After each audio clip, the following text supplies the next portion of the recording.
Jubilee Hills by election అందులోనూ చాలా తక్కువగా ఓటింగ్ జరిగిన సిచ్యుయేషన్ మనం చూసాం. సో పోలింగ్ కి సంబంధించి విపరీతంగా పార్టీల్లో ఉత్కంఠ ఉంటుంది. అక్కడ ఏజెంట్లో కూడా అదే ఉత్కంఠ కొనసాగుతూ ఉంటుంది. ఓటింగ్ జరిగిన తర్వాత, కౌంటింగ్ అయిన తర్వాత వాళ్ళు చెప్పే విషయాల్ని బట్టి మనం జనరల్గా వాటిని తీసుకుంటూ ఉంటాం. బట్ యాజ్ ఆఫ్ నౌ ఇప్పటికైతే ఎలక్షన్ కమిషన్ ఇచ్చిన ఇన్ఫర్మేషన్ మనకి ఫస్ట్ రౌండ్ పూర్తయ్యేదాకా ఏంటి సిచ్యుయేషన్ అనేది మాత్రమే ఈసీ మనకి క్లారిటీ ఇచ్చింది. ఫస్ట్ రౌండ్ పూర్తయ్యేసరికి 47 ఓట్ల ఆధిక్యంలో కాంగ్రెస్ అభ్యర్థి నవీన్ యాదవ్ కంటిన్యూ అవుతున్నారు. 2-3 రౌండ్లు కౌంటింగ్ కూడా అయిపోయింది. బట్ ఇంకా ఈసీ అఫీషియల్ గా దాన్ని అనౌన్స్ చేయాలి కాబట్టి వీఆర్ స్టిల్ వెయిటింగ్. వెంకట్ మనతో న్యూస్ రూమ్ నుంచి జాయిన్ అవుతారు. వెంకట్, ఏంటి మీ దగ్గర ఇన్ఫర్మేషన్? సౌజన్య, 3 రౌండ్ల ఓట్ల లెక్కింపు ప్రక్రియ పూర్తయిపోయింది. 3వ రౌండ్ ముగిసేసరికి కాంగ్రెస్ అభ్యర్థి నవీన్ యాదవ్ తన సమీప బీఆర్ఎస్ అభ్యర్థి మాగంటి సునీతపై 6000 పైచీలకు ఓట్లతో లీడ్లో ఉన్నట్టు తెలుస్తుంది. మరి కాసేపట్లో అధికారికంగా ఈసీ కూడా అనౌన్స్ చేయబోతుంది. ఇప్పటికీ 2 రౌండ్ల ఫలితాలు ఈసీ అఫీషియల్గా అనౌన్స్ చేసింది. 3వ రౌండ్ ఫలితం కూడా మరి కాసేపట్లో ఈసీ అధికారికంగా చెప్పబోతుంది. 3 రౌండ్లు పూర్తయ్యేసరికి 6000 ఓట్ల పైచీలకు 6100 ఓట్ల పైచీలకు ఓట్లతో కాంగ్రెస్ అభ్యర్థి ముందంజలో ఉన్నట్టు తెలుస్తుంది. ఇప్పటివరకు షేక్పేటలోని దాదాపు 70 పోలింగ్ బూత్ల ఓట్ల లెక్కింపు ప్రక్రియ పూర్తయింది. ఆ తర్వాత ఎర్రగడ్డ, వెంగళరావు నగర్ అంటే దాదాపు రహమత్ నగర్లోని ఒక పార్ట్.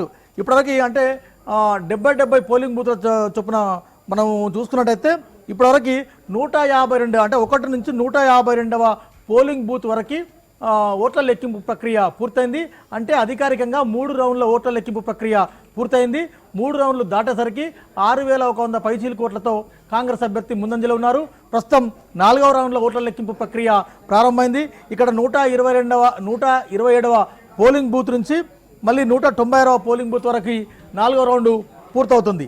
4వ రౌండ్లో వెంగళరావు నగర్ ఒక సగం వస్తుంది.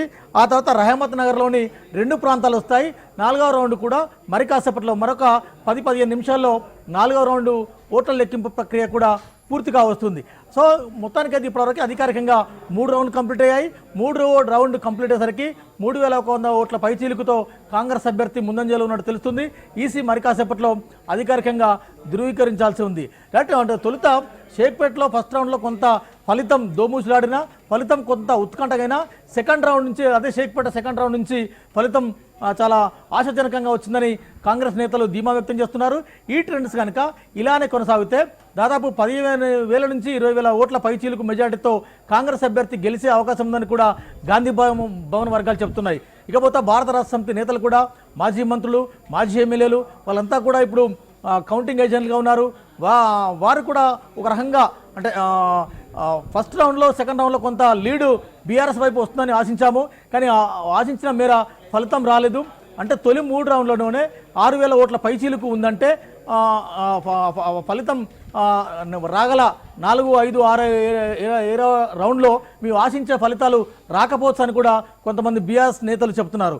ఇక భారతీయ జనతా పార్టీ విషయానికి వస్తే భారతీయ జనతా పార్టీ గతంలో కంటే చాలా భిన్నంగా అంటే కొంత పూర్ పర్ఫార్మెన్స్ను కనబడుతుందని చెప్పాలి. ఎందుకంటే గతంలో 65,000 ఓట్లు వచ్చిన సందర్భం ఉంది. పార్లమెంట్ ఎన్నికల్లో లంకల దీపక్ రెడ్డి గత అసెంబ్లీ ఎన్నికల్లో పోటీ చేస్తే 25,000 ఓట్ల పైచీలకు వచ్చినాయి. కానీ 10 రౌండ్లు పూర్తయ్యేసరికి కూడా ఇప్పటివరకు 3 రౌండ్లలో వారికి 5,000 ఓట్లు కూడా సరిగా పోల్ కాలేదు.